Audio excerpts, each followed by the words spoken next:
And a good morning, Birds fans. And I'm guessing most of you are Philly fans, too. So it is a good morning here on Birds 365 with your Mac and Mac guys, John McMullen and Jody McDonald. Yeah, Philly's up 1-0 against the Marlins. Certainly stayed up for all of that last night, but we're rested and we're ready to go with you to talk Philadelphia Eagles for the next 2 hours. Here we got two good guests. We'll give you the details on that coming up in just a couple.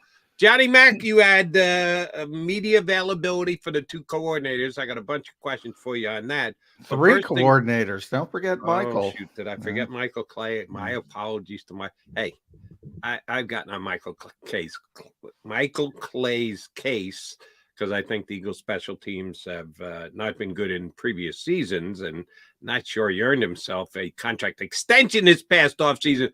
But I got to give him props. He's done a pretty good job this year with a lot of movable parts. And I think the priority to special teams is down here for the Philadelphia Eagles. So you're not going to get any complaints from me for Michael Clay. So my apologies for leaving him out of yesterday's conversation. But first things first, will Michael Clay be getting a addition to his special teams with the addition of Bradley Roby to the Philadelphia Eagle practice squad? Yeah, happy Bradley Roby Day. I don't know if that's bigger than a win in Red October, but yeah, I mean, I don't know about special teams. I mean, he's here to play slot corner, and we'll see how quickly they can get him up to speed. They're going to start him out on the practice squad. He's got to get in game shape, obviously. Hasn't been there. So it'll take a little time to ramp up. But they should have a couple games before the trade deadline. I don't think this is, precluding anything. If they see something at the trade deadline that they think might help them, I don't think they're going to dismiss it because Bradley Roby is here. But it's a veteran player. Played a lot of football, played a lot in the slot, and they need a slot corner. That Bradbury in the slot long term was not going to work, and I give him credit for recognize it, even though they won't admit it publicly. They obviously recognize it, and that's a positive sign. But yeah, we'll see how it goes. I mean, it's another mercenary market. This is where the Eagles, I said, Howie in a lot of ways created this market, and I thought it was going to be a bigger deal moving forward after what happened last year. And it might turn out to be nothing. Rashaan Evans turned out to be nothing. But, there are veteran players sitting and saying, you know what? I don't want to deal with training camp. I don't want to do this. I'll pick and choose a potential contender. And that's certainly what Roby's camp is saying. He had other opportunities. No way of proving that, but he wanted to pick and choose and try to find a contender. And here he is. So we'll see how it works out. All right. Unless those other contenders were a team like the Bears, who most people expected to be, the Texans, who most people expected to be bad, I'm not sure that I'm buying it. Last year, well, you got the great phrase. What do you call it? The defensive tackles Eagles signed last year? Mercenary market. The mercenary market. I agreed with you wholeheartedly last year. I think both of those guys wanted no part of training camp. Big guys, sweating in August sun. I believe every minute of that with those two guys, and guys who had made specifically Ndamukong Suh a whole lot of money. So if you're waiting and waiting, well, you're losing money. Every week that you wait, that's a week that you're not on the roster and not getting paid. Those two guys didn't have to worry about that because they made a lot of money during their career. Bradley Roby wasn't always a highly paid cornerback. So he's a guy who I think would actually look at the bottom line and go, how many weeks am I going to be out before I sign? I think it's less believable than it was last year. Last year, I think you hit the nail right on the head. It might be the case again this year if I'm giving you my opinion. I don't think there was anyone who was jumping out to give him a chance to play. There might have been some teams that said, stay in shape if we have some injuries. And let's be honest, the reason that Bradley Roby's here is because the Eagles have all the injuries that they have in their defensive backfield. If they didn't, Bradley Roby wouldn't be a Philadelphia Eagle. He could have sat and waited. Oh, I'm waiting for the Eagles to sign me so I can get a chance at taking a run at the Super Bowl. And then he never gets signed. No, I think that's less likely a fit here than it was last year. But whatever percentage fit it was, yeah, the Eagles are benefiting from it. Yeah, I mean, I don't know Bradley Roby's, financial history, but I mean, he should be fine. I mean, this is a former first round pick. So he played out his rookie deal with the Broncos and he got the 50-year option. So that was upwards of 9 million. Then he signed a big money deal in Houston, um, 3 years, 30 million. So I'm looking at his career earnings while you're talking. He's at 40. He's over 48 million. It's better than I thought it would be. If you can't get through life, you got some issues. And there are plenty of people who live above their means, even in the NFL. So I don't know what's going on from that perspective, but yeah, I mean, he's made a lot of money in his career. He's, part of it is he's a cornerback and he's 31 going on 32. So we all know how they feel about that. He's used to making a lot of money. So he could have I mean, I buy he could have gotten a 1 year Nick Morrow type deal, veteran minimum, but this is a guy used to making a heck of a lot more than that. So yeah, I completely buy he was waiting around for the right spot. That part of it, I'm not sure how much he has left. I mean, that's into the equation. He didn't play all that well with the Saints last season. Um, was looking up his PFFs. He had his career low grade last season, worst run defense grade of his career, and missed a bunch of tackles at the second highest rate of his career. So how much does he have left? I don't know. But is he better than the options here right now? Probably. So we'll see. I don't, as the same with Evans, people get excited when you bring former first round picks in. He was here for 3 days and they got a quick look at him and that was it. Yeah, seen enough. So just I know this is pure speculation on your part. How long is it going to take them get him up to speed? You and I are not hanging out in his local high school gym or where he's doing his just physical cornerbacks work tend to be himself. in really good shape. Number one, I mean, you can't play cornerback at a high level in the NFL unless you're a tremendous athlete. So I think he's probably in pretty good shape, and I'll get to see him today. But that's different than football shape. Right. So I can't imagine he's playing this weekend. But I do think they want to get a look at him before the trade deadline and get as much information as possible before, and that's coming up quickly. So, how it was described to me, and I'm trying to bring up the text message. He's going to join the practice squad, get him in game shape, learn the defense, and be elevated at some point. So they'll have 3 elevations to work with. But again, October 31st, trade deadline, I would think they would want to have at least enough information to make a decision. Can we do better at the trade deadline? So I expect him out on the field, not this week, but the week after. Right. So he signs the practice squad, and they had a full practice squad, so someone had to go. Kyron Johnson, after being a draft pick just 1 year ago, was let go from the practice squad. He was let go from the regular squad, but then resigned to the practice squad. Now he's not even on the practice squad anymore. So I was a little surprised by that, but not the he already got cut and brought back. So this is the second time.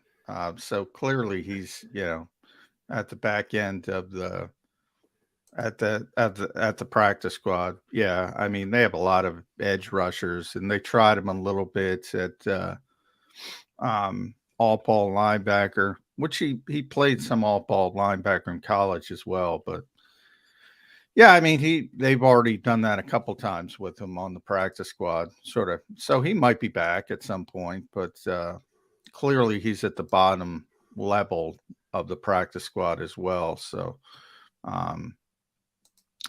yeah, it is what it is. But here's the question that I have for you, because shoot, we debated it yesterday before the addition of Mr. Roby, how the Eagles are going to juggle their elevations this week. on a weekly basis. It seems like we're trying to figure out what the Eagles are going to. I don't know. Does every team do this, Johnny? I don't follow everybody's roster every single week, and I don't know if you do either. But not as much. Well, everybody churns the back end of the practice squad, if that's what you mean. No, I mean the elevation. You only have 3 elevations per player. Who are you elevating on? Yeah, there's a lot of teams that don't even elevate people if they're healthy, because remember, you have a 53 man roster. You can only dress 47, so it's incumbent. The guys on your 53 a lot of times can't even play. So you usually elevate for a specific reason, injuries, and that nature. I would say the Eagles, especially with the punter situation, are and even punt returner early before they put Covey back on the 53. Yeah, they're probably ahead of the curve in manipulating that stuff. A lot of teams you'll see they'll elevate one guy or no guys. Yeah. So they're definitely, and I think that's good to utilize because the rules are different now. So you can do different things. And the Eagles have tried to keep players that maybe have a high upside on the 53, but aren't ready to play right now. And they've been able to do that by utilizing the practice squad. And as long as you don't get pilfered, and they did on the tight end, Brady Russell, they already have 4 tight ends. Albert O can't play, can't get past Grant Calcutt. So you can't keep Brady Russell. You can't elevate him to the 53. And you're going to lose guys occasionally, but I don't think anybody's worried about losing Brady Russell at this point. Yeah. For me, it's just a continuous. Contavious Pope is here again. We got Contavious 3 here again for another week. I still can't quite figure out why he's on the not only 53-man roster, but 46. He gets put up on game day. Yeah. So on September 4th, when the Eagles brought back Nick Morrow and they signed Tyre Phillips to the practice squad, they released Kyron Johnson and T1 Mullen, the cornerback.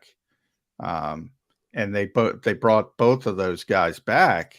Mullins on the practice squad again. Kyron was on the practice squad, obviously, until getting released again. So there's a lot of churn. And yeah, I'm looking September 15th. They signed Rashaan Evans to the practice squad on September 12th, and they released him on September 15th. That's how quick it was. Hope you had a three-day good stay here in Philadelphia, Rashaan. I understand the whole churning the bottom of the practice squad, and it's trying to take advantage of the system. I give the Eagles and Howie Roseman in specific a lot of credit for that, but sometimes it does make decisions tougher on game day. But I guess they live for that stuff, getting the exact right guys ready to go, and we'll see when Mr. Roby is ready to go. All right, Sean Desai spoke yesterday, talked about a couple of things on defense and the usage of Bradbury in the slot and giving him his props for it and the like. Do you think he's excited about the addition to a new slot corner when Roby's ready to play? I guess my question is, do you think Desai really likes Bradbury? He's the guy who's weighing it as much as anybody else, taking him off the outside, put him on the inside. Do you think he believes that Bradbury has done a good job in there? Oh, he loves Bradbury. I mean, as a slot corner, he loves him as everything. That's the reason they put him in there. But they also recognize, and good for them, because I was starting to worry about it, that it's much better to have him on the outside than it is on the inside. It's a more important position. I mean, talk about the valuation of the positions as a whole. And another thing the Eagles are good at, outside corners get paid more than slot corners for a reason. It's a more important position. So if you have an all-pro player, this is why it never made any sense to me. Outside, you want them outside. Now, from their standpoint, very similar to the running game in week 2 and a lot of things. If you got to do something to win a game, you do it. And Bradbury was their best option, and they did it. But you don't want to do that long term. And I think that's where the Eagles are and Sean Desai is. And that's a good sign because I've been saying it from day one. I don't get it. I don't get the Bradbury move to the slot for multiple snaps. I don't mind it in situation. Kelsey's there. Yeah. All right. Throw him in there. Mike Evans wants to go in the slot. Yeah. Move him in there. But Cooper Kupp, if he's ready, what do you? That's not helping anybody. This game's about matchups and styles and taking advantage, especially offensively. You got a big 6'2" long corner in that traditional Kupp Edelman type slot receiver. I mean, that's a big advantage for the offense. It didn't make sense to me, and I'm glad the Eagles have clearly recognized that. Here's why it made sense to me. He was, and probably still is, even with the addition of Roby, their best slot corner who's capable of playing right now. And if you've got a massive drop-off to whoever else you're going to put there, let's try and lessen that drop-off. Now, on the outside, you got to be able to have a non-massive drop-off, which it might very well be with Bradbury being as good as he is. So it's trying to weigh it out on a game-to-game basis. And I got no problem with the Eagles making that decision on a game-to-game basis. They didn't say when they moved Bradbury inside, he's our new slot corner. They just said he's our slot corner for now. So as long as they had the right time frame in mind, I don't think it was that big a problem. And yeah, they did find a way to win the game. And I thought Bradbury played well in there last week against the Commanders. All right, you got Mac and Mac here, John McMullen and Jody McDonald. And we're going to add a Mike and Mike. I think there was a radio show called that once. I believe so. As far as our guests go, we got a Mike and Mike coming your way. Hour number 2, Mike Gill, our weekly contributor from down the shore, ESPN Radio 97.3. But first up, Mike Tanier, who's been good enough to jump in on our show many a times over the last couple of years, writing for the new website, themessenger.com. Mike Tanier up next here on Birds 365.